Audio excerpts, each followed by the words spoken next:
Dark Merlincore, the up-and-coming term for the aesthetic we've been seeing for almost decades now.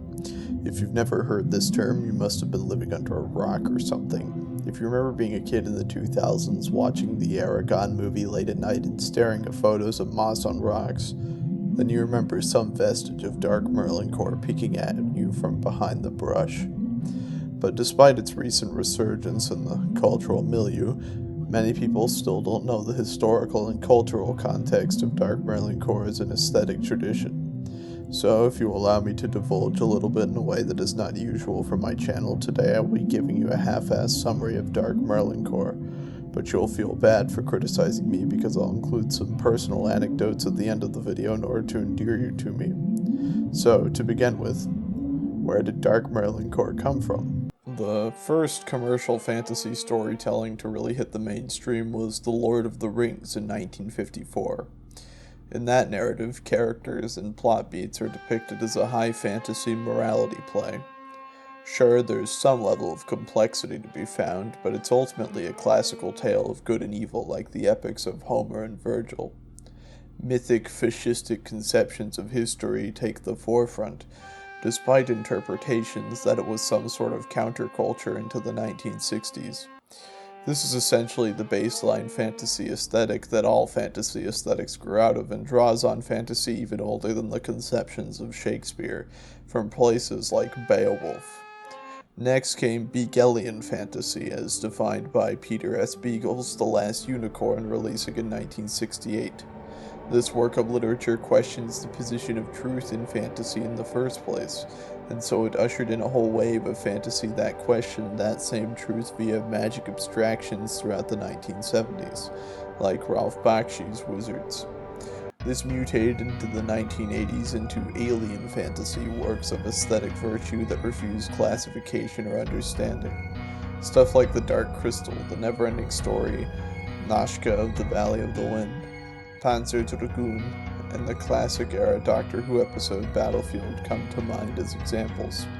In fact, Battlefield is a great example of something just on the cusp of Dark Merlincore itself. Its Arthurian inclinations blend with its extraterrestrial ones in order to create something that resembles Dark Merlincore despite it being distinctly alien fantasy. One might say the final true work of alien fantasy was the tabletop role-playing game Rifts. Born from that total churning sludge of post-modernity all come together into some kind of urtext of every possible aesthetic outcome. Ultimately alien fantasy in that everything all at once, when contrasted against each other, must appear alien. There are even whiffs of Dark Merlincore within this particular screed as well, namely, Rift's World Book 3 England, which even contains a Dark Merlin himself. Then, with the self-destruction of Rifts, came a new, more desired and grounded form of fantasy. Dark Merlincore, which we will get into much later, the more personal stories of life in the Dark Ages tinted with just a hint of magic and the mystic to make it seem all the more lifelike. Of course, there was one other major contributor to the emergence of Dark Merlincore. Present in films like Andrei Rublev, The Seventh Seal, and Chimes at Midnight was a type of medieval storytelling centering on the woes and tribulations of medieval life called Dark Evancore. The grounded nature of this was a key component in Dark Merlincore's eventual fantasia. We will get into more specific examples of Dark Merlincore later, but eventually it evolved into the faded gothic of works like Twilight Princess and Drakengard, which then mutated and metastasized into corporate alien fantasy with works of the early 2010s like Adventure Time and the Avatar movies, sleek and overly simplified works of fantasy that took what defied understanding and made it too easy to understand.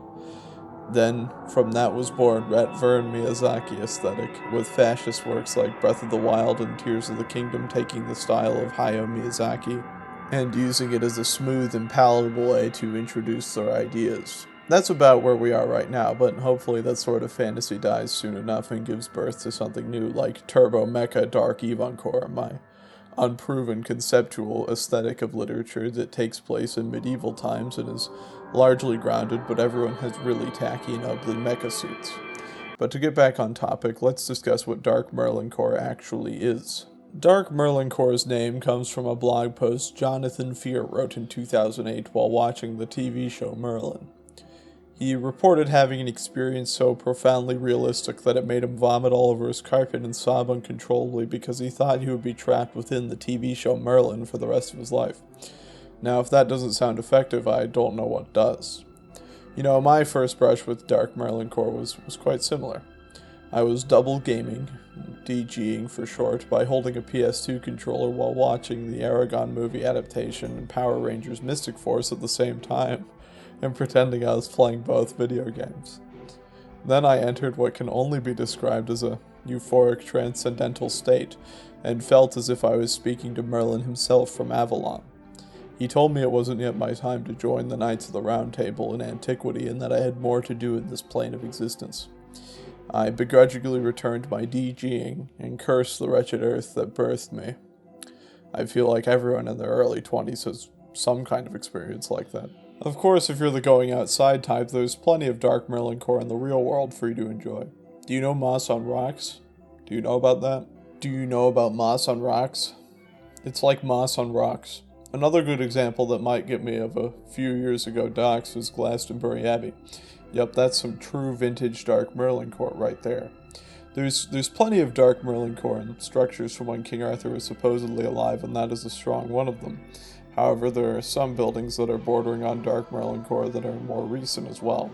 For example, to do the opposite of doxing myself, the City Methodist Church in Gary, Indiana, is a much more recent instance of something bordering on Dark Merlincore. However, what we really came here for are instances of Dark Merlincore in art, because let's be real, who among us is actually leaving our houses? According to the Aesthetic Fandom Wiki's page on Dark Merlincore, there are a lot of instances of it throughout the early to late 2000s. I've already talked about some really formative instances for myself, like Aragon and Power Rangers Mystic Force, but there's really a lot that I could go over. In fact, most instances of it I can think of exist in video games from around the time. Sonic and the Black Knight is a great example of a game that entirely takes place in a Dark Merlincore-esque fantasy setting. Early digital foliage and ruins of some antiquated time imbued with legend and mystery. Most games only have a few individual levels as Dark Merlincore, however. Think of The Legend of Zelda Twilight Princess's Sacred Forest Grove or Drakengard's Chapter 2. Both of these levels have Dark Merlincore ruins in them, with vines and dilapidation suffocating them and trying to bury the world that once existed. The 2006 Sonic the Hedgehog features a level called Kingdom Valley, which is such a powerful meditation on Dark Merlincore that it brought me to tears when I first played it. For some late-era examples, Nier Automata's Eco ripoff castle and Dark Souls 2's Shaded Woods also bring the aesthetic to mind. If anything, Dark Souls 2 is the closest thing to a true successor to Dark Merlincore the world has seen, marrying the faded Gothic with the spirits of Avalon to create something new. I recently caught parts of the live-action How to Train Your Dragon movie from last year on a plane ride without sound because I wasn't the one watching it, and I kept scratching my head and wondering if it counted as Dark Merlincore. Probably not. Through my sleepy haze, though, it looked like it could be. Maybe. I think. It's green enough. r/Dark Merlincore is a really cool place to look for this sort of thing. They have lots of nice photos of various Dark Merlincore things on there, like Moss on Rocks. Do you know Moss on Rocks? I sure hope you do, because you're going to find a lot of awesome posts of that on there. I even see some people arguing on there from time to time on what's Dark Merlincore or not. You see, I want to ask if anyone else thinks the 2025 How to Train Your Dragon movie might be Dark Merlincore, but I'm a little afraid of how the people on there can get super heated. For example, here's an argument I saw on there about whether or not the 1986 North Korean movie Pulgasari counted as Dark Merlincore.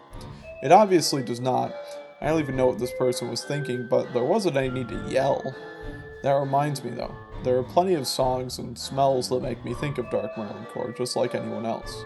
Whenever I hear Farron Woods or Kingdom Valley from Twilight Princess and the 2006 Sonic the Hedgehog game, respectively, I think about like I'm really in some sort of ancient order of elegiac knights. Or even hearing the ending E song from Drakengard makes me feel this way. Those chimes at midnight, that mysterious ringing. It just sends such a Merlin-y feeling up my spine. Same with the smell of moss on rocks. There's nothing more Dark Merlincore than musty, damp smells, especially moss on rocks. Or the interior of an old paperback or something. You know, something that stuck out to me the most about reading that subreddit, I think, is that all aesthetic movements really are just chasing some sort of ever dreaming and inaccessible past. That mythic lost Eden of yore, which we all strive to return to, impossible as it may be and non existent as it ever was. We imagine our merry old Englands as reverent fantasies in the living past, full of dragons and sorcerers, when in reality they led simple, non-romantic lives just as we do, if maybe less compartmentalized and overly compressed. We yearn for the foundations of our dreams, much more so than those dreams themselves. That is the weakness of humanity that the fascists play on and what inspires them.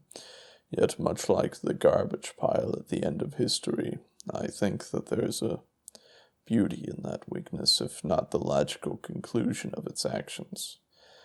That mankind could invent Xanadu, even in a distorted memento, is nothing short of a miracle. But anyway, remember watching Dark Merlincore movies on TV? I sure do. That's what Dark Merlincore is really about, those sentimental childhood memories, which, carry profound truth because we're obsessed with them. Man, watching Aragon while eating ham as a kid in my parents' basement is an incomparable memory. Don't forget standing around in the sacred forest grove just for the vibes. I even tear up a little just imagining going out into the woods late at night and finding some lost cathedral I had no knowledge of. Not like there's never been much of that where I've lived. I bet you found some grain in that relatable and have decided that I'm a relatable figure, which therefore means everything in this video is great, right?